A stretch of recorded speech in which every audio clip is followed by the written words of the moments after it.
Do you realize your law firm is about to be hit with a recession? The question is that going to be an opportunity or is it going to be a challenge? Whether or not your firm is going to suffer from a recession has a lot to do with your practice area. Some practice areas are naturally going to thrive during these times. Other practice areas are going to need to take steps to make sure they survive while other firms fail. Depending on your practice area, there's going to be a range of situations. Some of your practice areas are going to soar, and some of your practice areas are at real risk. And I'm going to kind of list those in the order from those that are going to soar to those that are at risk. If your law firm practices bankruptcy or tax resolution, your biggest decision you're going to have to make is, do you want to grow with a fishing rod or do you want to grow with a fishing net? Because quite frankly, there is as much business for you as you can possibly handle. Many of your states allow for you to attend hearings without having to be there in person, which means you could market to the entire state if you'd like. But quite frankly, your own specific geographic region has got growth ahead of it. Look, you know you went through the famine period over the last few years. The feast period is ahead of you. Now, that's really good for your firm because you're going to be able to generate more clients. It's really good for your clients because you're going to be able to help more families. And it's really good for your team because they should be able to reap the rewards financially and feel secure in their jobs. What plan do you have in place to maximize your goals? Now, if you're in immigration law, you can see that there's been a tide turning. There are changes that have been happening since the new administration have been put into place. There are strange things happening both in lead generation and lead conversion. Even the way the courts are deciding to handle certain things are being uprooted. For some firms, this is threatening because they were comfortable doing it the way they always did it. But for those firms who have an opportunistic mindset, who are ready for the challenge, this really is an opportunity for them to stand out from everybody else. You should know that this economic change that's coming our way is going to compound what you're already feeling when it comes to the current landscape of the immigration minefield. Now, if you're a family law attorney, more than 50% of America is probably still going to get divorced through a recession. But the challenge is that money starts tightening up.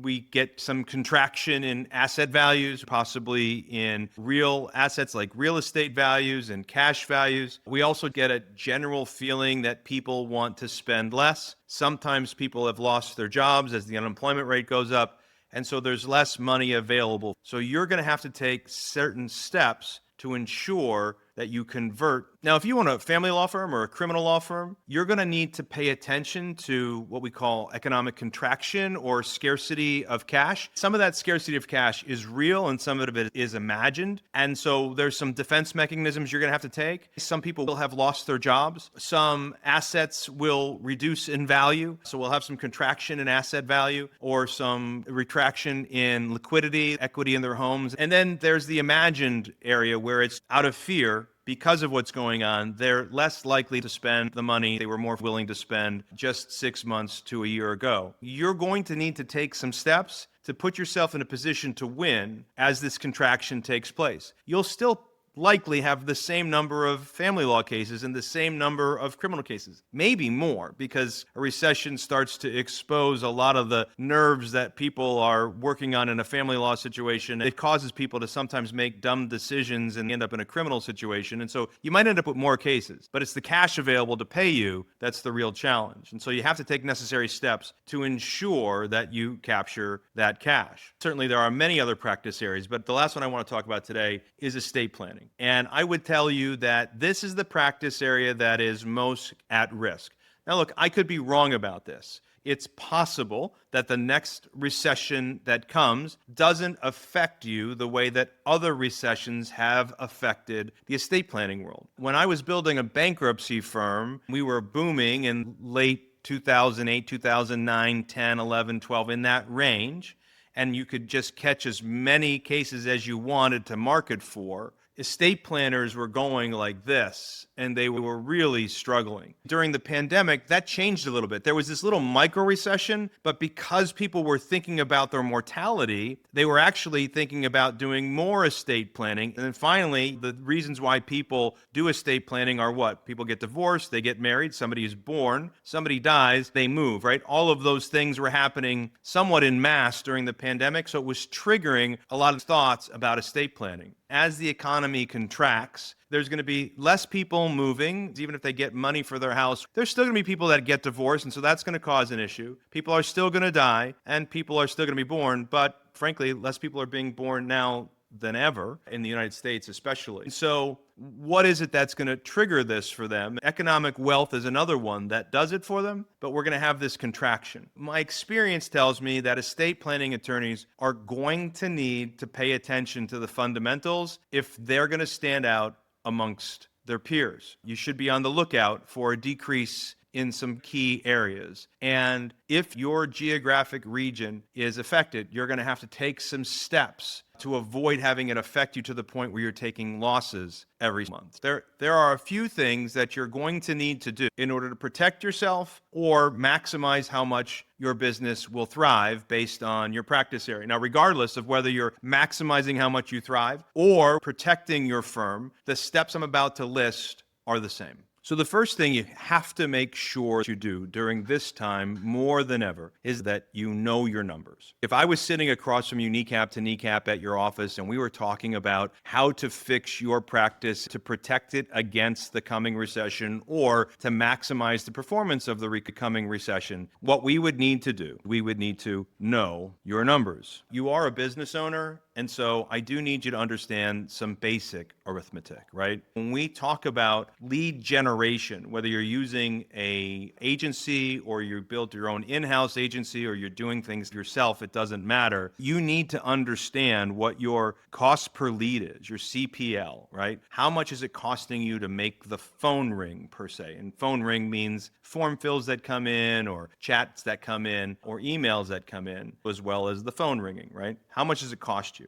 And then, assuming you're a traditional firm that sets appointments, how much does it cost you per appointment set? Because that's another important metric for you to understand. And then you have to understand what is it costing you to acquire a client. That's CAC, cost to acquire a client. So what is it costing you to get a client from a marketing perspective? Now, the cost per lead is the amount of marketing dollars you spend divided by your number of qualified leads. The cost per appointment is the marketing dollars you spend plus your appointment setters divided by the number of appointments. As you have to understand what it's costing you to get an appointment. All of these vary whether you charge for consults or don't charge for consults. But right now, what's important is you have to understand what these numbers are so that you can make adjustments accordingly. Your cost per lead, your cost per appointment, and your cost to acquire a client. If you know those numbers, then we can make necessary adjustments based on what this is telling us. When the recession hits, we'll have a baseline of where we were before, and we can see if anything is being adjusted in the marketing side or is it really in the PCLC? You have to understand your PCLC numbers, your perfect client life cycle, which means you have to understand how many qualified leads you're getting. You have to understand how many of those are turning into an appointment. You have to understand how many of those are showing to the appointment. You have to understand how many of those that show or retain your firm. And then you have to understand your dollars, like paid in full, your average client value, and things of that nature. You have to understand where the dollars are coming from, but you have to understand how these convert. The conversion between leads and appointments is called the set rate, viewed as a percentage. The conversion between the appointments and the shows is called the show rate, also viewed as a percentage. The conversion between shows and hires is called the hire rate, and that also is shown as a percentage. Paid in full, the average client value, this is a dollar number, so let's call it average client value for simplification. We're not talking about lifetime client value, but average client value. In many of your firms, that is the same thing. It's important for you to understand what these numbers are because you can start to maximize your conversions. Hey, if you want to maximize your growth of your firm during this recession, or you'd like to protect your firm because you're at real risk, and you want to learn more about these steps, just visit us at thelawfirmsecrets.com. We'd be happy to walk alongside you and help you understand the systems you need to put into your law firm so that your systems can run your firm and people can run your systems. When I built the law firm in Phoenix, we were able to grow so quickly, like from zero to $3.5 million in gross sales in just a couple of years. Why were we able to do that? It's because I knew all of these numbers. I knew which lead sources performed the best. I knew what my conversion rates were, and I maximized them. The very first thing you have to do is know your numbers. The next thing that you have to do is you have to master the art of converting in the set rate. You have to master the art of converting in the show rate, converting in the higher rate, and maximizing your client value, which means you have to become a student of lead conversion. You have to become a student of sales. If you're the attorney and you don't want to become a student of sales and you'd prefer to have somebody else do it, you can hire companies to do that for you, but you can also hire humans that can work in your firm who actually like these things, and they can walk alongside of you. There are people who like sales that would do good things for your business. And so having somebody in your business who like the concept of sales, is willing to learn and how to master this process, would be helpful to you and your firm. Now, one other thing I really want to discuss regarding this process is this idea that you're going to need to pay attention to how you speak to your perfect client avatar. During a recession, whether you're trying to capture as much business as you can or protect your firm, you need to make sure that you're having a great conversation with your prospects. And what I mean by that is your prospects need to think that you know so much about their life that they're wondering if you were sleeping under their bed. Those are the firms that are going to win during a recession. You're either going to capture more business than everybody else in an upswing because there's so much business to capture, or you're going to protect yourself and capture more business than everybody else during a downturn. While everybody else is struggling to get business, you're going to win. So the way in which you speak to your client avatar is going to matter more now than ever, because it's going to allow you to maximize the number of leads that you get. And this is called copywriting. So the question is, how do you develop copywriting skills? My advice is to hire a good quality copywriter. You can go online to places like Upwork or Freelancer and find a copywriter who understands who your ideal target market is.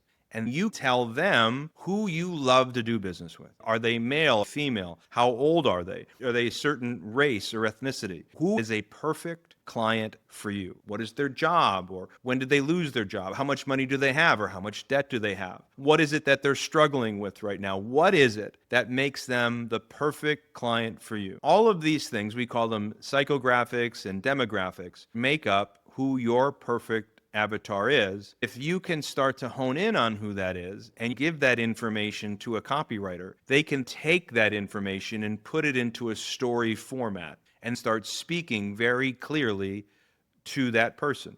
The fourth piece that you have to consider, this will vary as to whether you're trying to gain more business because there's a scarcity, or if you've got more business that you can handle what you want to do. Consider financing your client services. If you have an average client value of $3,000, you're going to want to make sure, if you need to capture more business, get more people to retain your firm because they don't have access to much money, you might have to offer them terms. So if you used to insist on your services being paid in full before they could hire you or do your work, now you're going to start allowing them to pay on some sort of payment plan.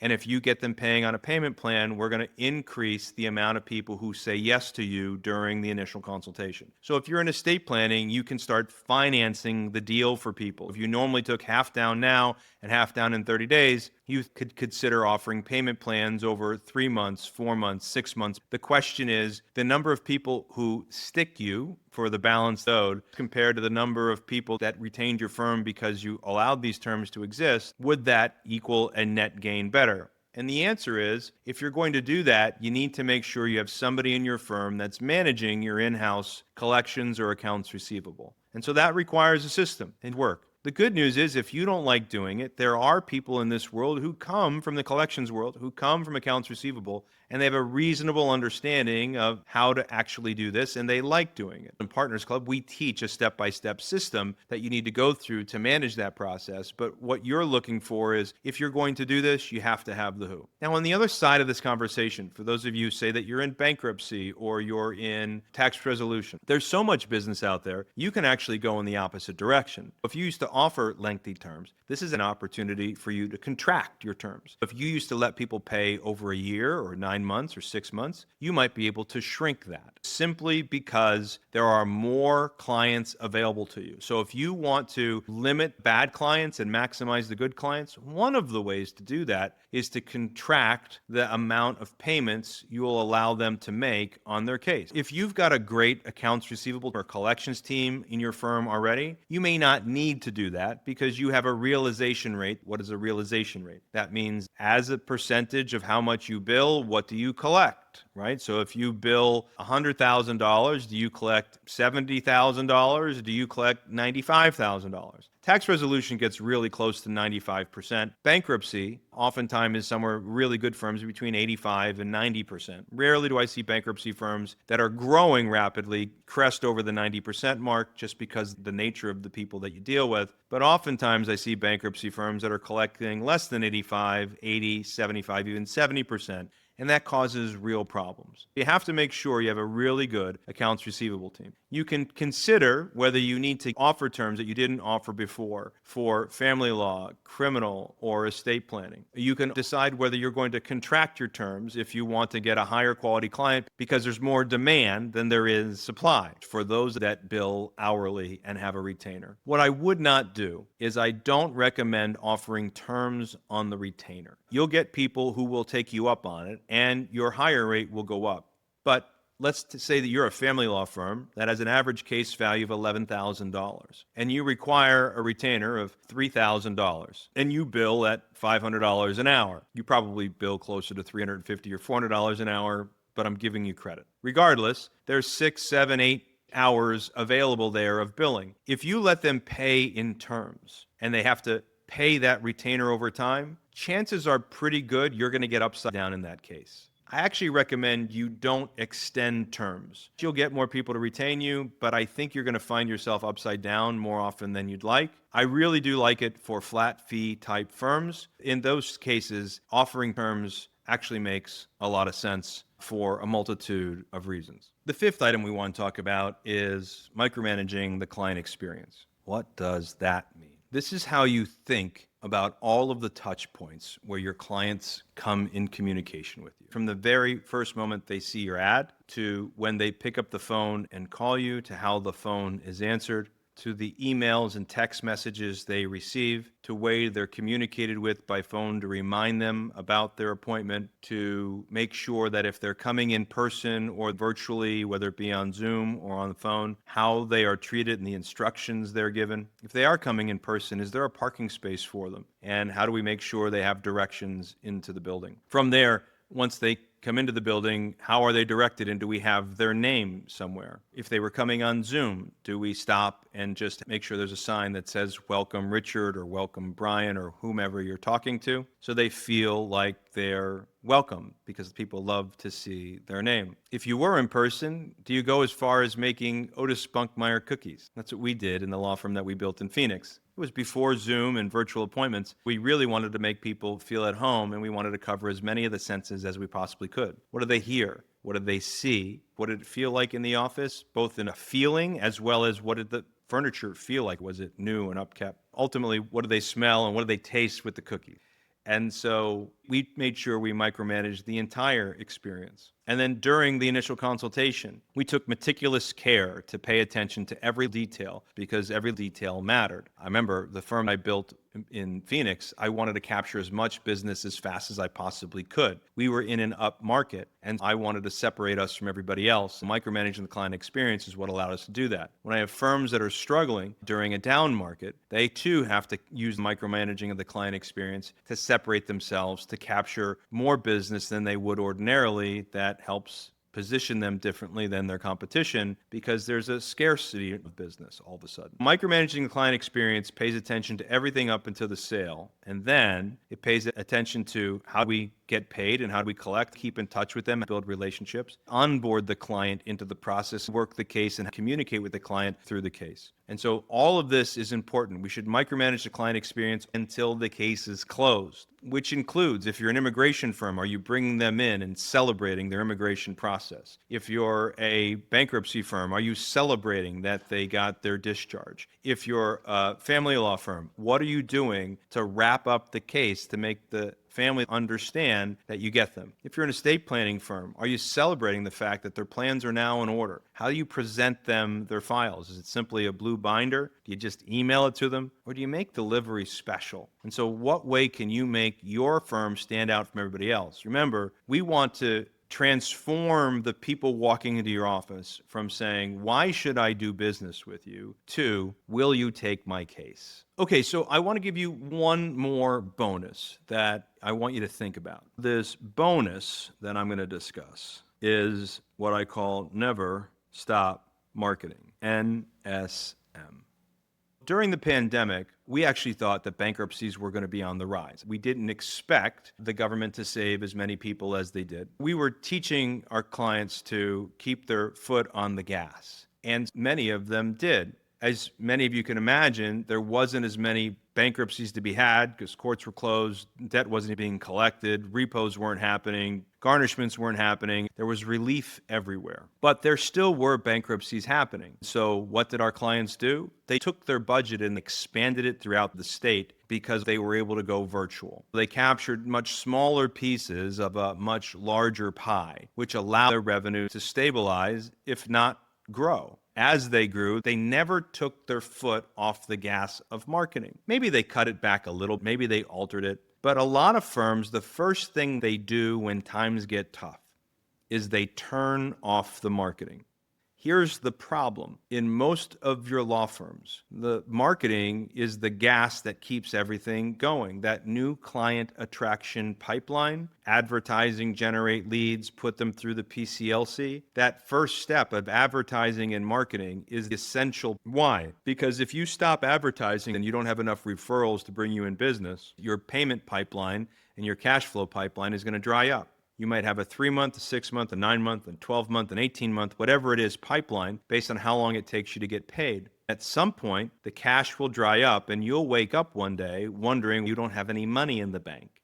And it's because you stopped marketing. If you want to make sure you continue to thrive, you have to make sure you never stop marketing. Is it possible that your cost per lead, cost per appointment, and your cost to acquire a client goes up? Yes, it's possible. I'd even argue it's probable. The challenge, if you don't do it, we've turned off the spigot. We don't want to turn off the spigot of new clients. If you do that, you're going to get in a cash glut, and then you're going to be forced to either take on debt to support your firm and your staff, or convince your staff to work for nothing and hope they don't quit on you, or more likely, you're going to end up having to lay off your staff. And then when the tides turn, you're going to have to bring everybody back again. Now look, sometimes during difficult times, you do need to lay off your team. Labor is your number one expense, and you do have to save your way to solvency. So if that's what you need to do because maybe you're a little top heavy and this is the time you have to prepare for this coming recession, then by all means do that. But don't put yourself in a position where you're reacting because you've run out of cash because your firm stopped advertising. Know your avatar, convert your leads to the PCLC, and never stop advertising. Your competition is going to stop advertising. You're going to keep advertising. When you keep advertising and the storm is over, it's very possible you're the only shrimp and boat left. You're going to want to make sure that you're the shrimp and boat that's left standing. Never stop advertising. Hey, if you want to maximize your growth of your firm during this recession, or you'd like to protect your firm because you're at real risk and you want to learn more about these steps, just visit us at thelawfirmsecrets.com. We'd be happy to walk alongside you and help you understand the systems you need to put into your law firm so that your systems can run your firm and people can run your systems.